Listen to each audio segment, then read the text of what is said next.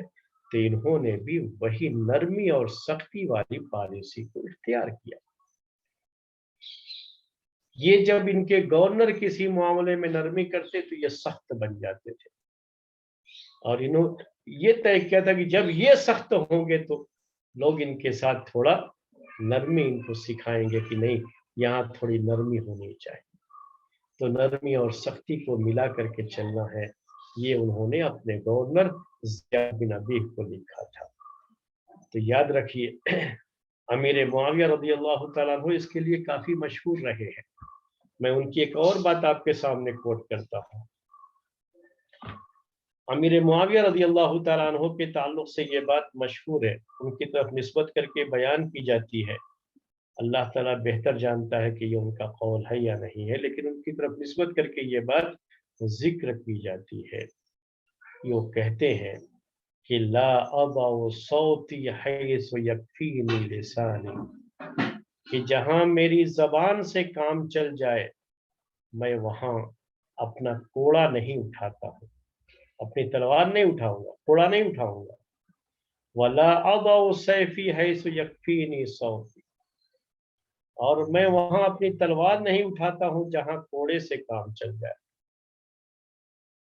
فَإِذَا لَمْ أَجِدْ مِنَ السَّيْفِ بُدًّا رَكِبْتُهُ، اور جب میں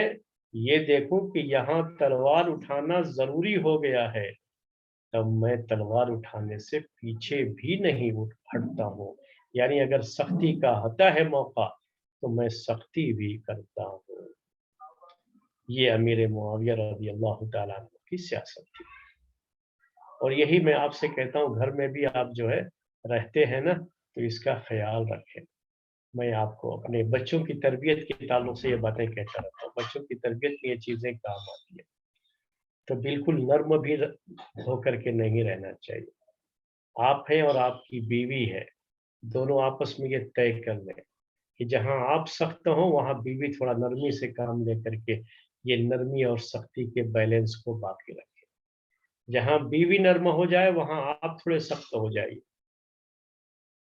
اور جہاں آپ نرم ہو جاتے ہیں اور آپ دیکھتے ہیں کہ بیوی سخت ہو گئی ہے، کوئی سخت قدم اٹھانا چاہتی ہے بچوں کے تعلق سے، تو آپ نرم ہو جائیے۔ یہ نرمی اور سختی کو ملا کر کے چلیے بچوں کی تربیت میں، تو دیکھیے کتنا اچھا اس کا رزلٹ آتا ہے۔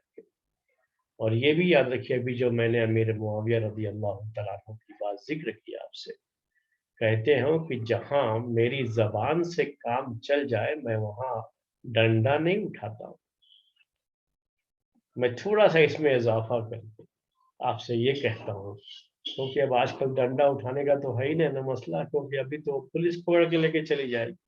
تو اس کو تھوڑا سا ہٹا دیتے ہیں، تھوڑا سا بدل کر کے یوں کہتے ہیں کہ جہاں آنکھ سے کام چل جائے وہاں زبان کی ضرورت نہیں ہے، تو آنکھ سے کام چلائیے، زبان مت استعمال کیجیے۔ اب جہاں آنکھ سے کام چلنے والا نہیں ہے، زبان استعمال کرنا ہے، تو زبان سے کام چل جائے تو ڈنڈا مت اٹھائیے، ہاتھ مت اٹھائیے، ہاتھ مت استعمال کیجیے، ماریے مت۔ اگر زبان سے ڈانٹنے سے کام چل جاتا ہے تو ہاتھ اٹھانے کی ضرورت نہیں۔ اب جہاں مجبوری ہوتی ہے ہاتھ اٹھانا ہی ہے تو ایسے موقع پر تو اسلام اس کی اجازت دیتا ہے، وہ بہت کم ہوتے ہیں ایسے حالات جو ہے، لیکن اس کے بارے میں بھی کہا، یہ بات بھی نوٹ کر لیجئے میری، کہ جس دن آپ نے ہاتھ اٹھا دیا تو سامنے والے کو آپ کی ہاتھ کی طاقت کا اندازہ بھی ہو جائے گا۔ اسی لیے اس کو سسپینس میں ہی رہنے دیجئے تو بہتر ہے۔ کہتے ہیں کہ اگر آپ نے ہاتھ اٹھایا، یہ سائیکالوجی، تو سامنے والے کو اندازہ ہوتا ہے کہ بھئی آپ کیا کر سکتے ہیں پھر، تو صرف آپ دھمکی صرف دیتے رہے تو وہ ایک یہ رہتا ہے کہ ایک تو بنا ہوا رہتا ہے کہ بھائی اب ڈنڈا اٹھائیں گے تو پتہ نہیں کتنا پیٹ دیں گے، کہاں سر ٹوٹے گا، جو ہے پیر ٹوٹے گا، ہاتھ ٹوٹے گا، کیا ہوگا، پیٹھ لال ہوگی، ایک خوف سا بنا رہتا ہے۔ لیکن جس دن اٹھا لیا اور مار دی، اور کوئی بڑی بات نہیں ہے، چلو جو ہے برداشت کر سکتے ہیں، تو آپ کے ہاتھ اور آپ کے ڈنڈے کی طاقت کا اسے اندازہ ہوتا ہے۔ اس لیے اس کو اس کی عادت مت ڈلوائیے۔ آنکھ سے کام چلتا ہے وہ صرف اپنی آنکھ سے اس طرح سے گھور کر کے دیکھیے اس کو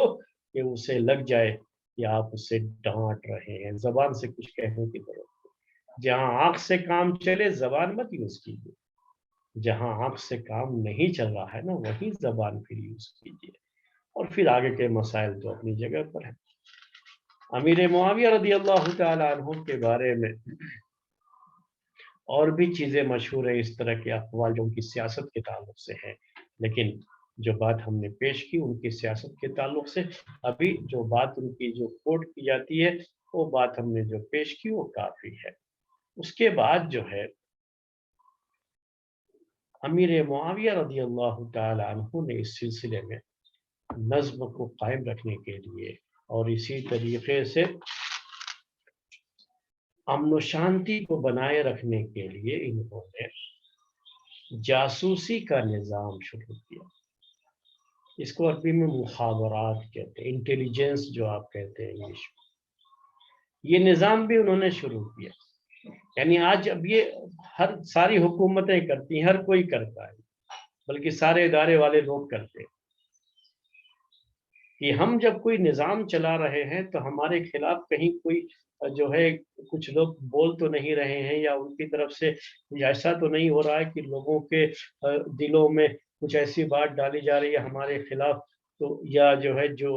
حکومت کو نقصان پہنچا سکتی ہے، تو دیش ویرودھی گتیویدیاں جسے ہندی میں کہا جاتا ہے، ایسی چیزوں کو جاننے کے لیے جاسوسی کا یہ نظام ضروری ہے، کیونکہ اگر وقت پر اس پر کنٹرول نہیں کیا گیا تو یہی چیزیں بعد میں شانتی کو بھنگ کر دیتی ہیں، امن و شانتی کے راستے میں روڑا بن جاتی ہیں، اختلافات شروع ہوتے ہیں، جنگیں شروع ہو جاتی ہیں، لوگوں میں جو ہے مار پیٹ شروع ہو جاتی ہے، تو یہ ساری چیزیں بعد میں ہوتی ہیں۔ شروعات جب بھی ہوتی ہے اسی موقع پر اگر علم ہو جائے تو فوری طور پر ان کو گرفتار کر کے ان کے ساتھ جو بھی مناسب کارروائی کرنی ہے مناسب کارروائی کر دے تو وہ چیز وہیں پر ختم ہو جائے گی۔ تو اس سلسلے میں امیر معاویہ رضی اللہ تعالی عنہ نے یہ جاسوسی کا نظام شروع کیا، تو ان کی جاسوسی کے نظام میں یہ بہت جو ہے مضبوط نظام انہوں نے قائم کیا، اور یہ کہا جاتا ہے کہ آپ کا جاسوسی نیٹ ورک جتنا مضبوط ہے آپ کی حکومت اتنی ہی مضبوط ہے اور اتنی ہی محفوظ ہے، آپ اپنے آپ کو اتنا ہی سیکیور جو ہے محسوس کریں گے، اور آپ کا اگر یہ نظام فیل ہے جاسوسی کا تو پھر سمجھیے کہ آپ کی حکومت بھی فیل ہے۔ تو امیر معاویہ رضی اللہ تعالیٰ عنہ نے اس نظام کو بہت اچھی طرح سے چلایا، اور اتنا ان کا یہ کامیاب نظام تھا کہ اس کی جو ہے کچھ مثالیں پیش کرتا ہوں آپ کے سامنے، کہ کہیں بھی فتنے نے اگر کوئی سر اٹھانے کی کچھ ہے شکل فتنے کی تو فوری طور پر معلومات ہوئی اور اسی وقت انہوں نے اس کو ختم کیا۔ اس سلسلے کا ایک واقعہ پیش کرتا ہوں، ایک جو ہے بات پیش کرتا ہوں کہ جب حسن بن علی رضی اللہ تعالی عنہ کی وفات ہو گئی، ان کا ذکر پہلے ہم نے کر دیا آپ کے سامنے کہ 51 ہجری میں ان کی وفات ہوئی تھی، اور جب تک یہ زندہ تھے جو شیعان علی تھے وہ کوشش تو کر رہے تھے کہ ان کو ساتھ ملا کر کے امیر معاویہ کے جو ہے یہ جو صلح کر لی انہیں اس کے خلاف تھے وہ لوگ، اور اس کے خلاف ان کو ورغلاتے بھی رہتے تھے، لیکن وہ ان کے جھانسے میں نہیں آتے تھے۔ ان کی وفات کے بعد اب انہوں نے یہ دیکھا شیعان علی نے کہ چلو اچھا موقع ہے، اب ان کے بھائی جو حسین ہیں رضی اللہ تعالیٰ کو ان کو تھوڑا حکومت کے خلاف ورغلاتے ہیں، بہکاتے ہیں، اور یہ ظاہر کریں گے کہ بھئی اصل تو حکومت کے جو ہے مستحق آپ ہیں، تو حسین رضی اللہ تعالی عنہ سے کچھ لوگوں نے، عراق کے لوگوں نے اس سلسلے میں خط و کتابت شروع کی۔ وہ موبائل کا دور تو تھا نہیں کہ میسج آسانی سے بھیج دے، تو باقاعدہ خط لکھ کر کے بھیجنا پڑتا تھا، تو انہوں نے خط لکھ کر کے بھیجنا شروع کر دیا۔ شروعات تو کی تعزیت سے کہ تعزیتی خط بھیجا ان کے بھائی کی وفات کو لے کر کے، اور اس کے بعد انہوں نے ان کے ذہن کو بگاڑنے کے لیے اور خلافت بنی امیہ کے خلاف ان کو بھڑکانے کے لیے اس طرح کے خطوط انہوں نے لکھنا شروع کر دیے۔ اب اس کے بعد ظاہر سی بات ہے کہ اب یہ اندر اندر چیزیں ہو رہی ہیں نا،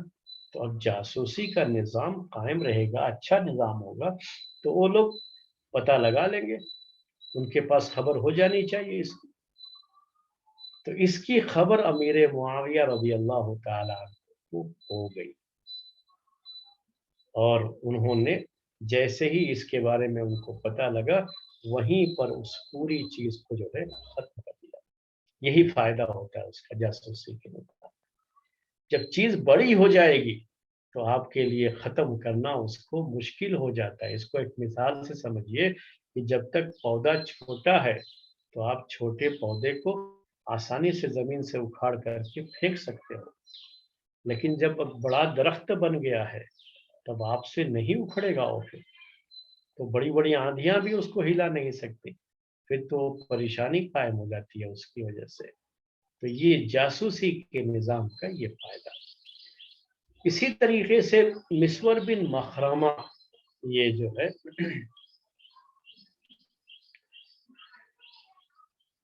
مسور بن مخرمہ کے تعلق سے بھی بہت جلدی امیر معاویہ رضی اللہ تعالی عنہ کو پتہ چل گیا۔ انہوں نے ان کو بلایا اور ان کو بلا کر کے پوچھا کہ تم خلیفہ وقت کے خلاف ان کی جو ہے طعن و تشنیع کیوں کرتے ہو؟ کیوں تمہارے بارے میں ایسی باتیں ہمیں سننے میں آ رہی ہیں؟ وقت رہتے ہی اس فتنے کو بھانپ کر کے ان کو تنبیہ کر لینا، اس سے سامنے والے کو بھی احساس ہو جاتا ہے کہ ہم جو کچھ کر رہے تھے تو خلیفہ ایسے ہی خواب غفلت میں سویا ہوا نہیں ہے، اس کا بھی اپنا ایک نظام ہے، اور اس نظام کے تحت وہ ہر چیز کو جانتا ہے، سمجھتا ہے۔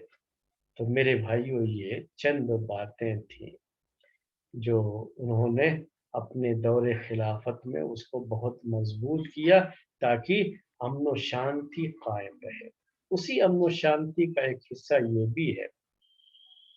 کہ وہ سب کے اوپر نگرانی کرتے تھے اور اسی جاسوسی کے نظام سے سب کی نگرانی کرواتے تھے۔ اب ایک اور دو تین باتیں جو ہے یہ امن و شانتی کی تو 2-3 منٹ میں ذکر کرتا ہوں۔ امن و شانتی کے لیے یہ بھی ضروری ہوتا ہے کہ آپ کا جو دفاعی سسٹم ہے، ڈیفنس جو سسٹم ہے آپ کا، وہ بڑا مضبوط ہونا چاہیے۔ اس زمانے میں ڈیفنس سسٹم میں سب سے اہم چیز فوج ہوتی تھی۔ امیر معاویہ رضی اللہ تعالیٰ عنہ نے اس کی طرف بہت توجہ دی کہ باقاعدہ اسلامی فوج ہو ایک۔ پہلے یہ تھا کہ جب کہیں جنگ کا ماحول ہوتا تو سب لوگوں کو آواز لگائی جاتی تھی، سب شریک ہوتے تھے، باقاعدہ الگ سے فوج کا سسٹم نہیں تھا۔ یعنی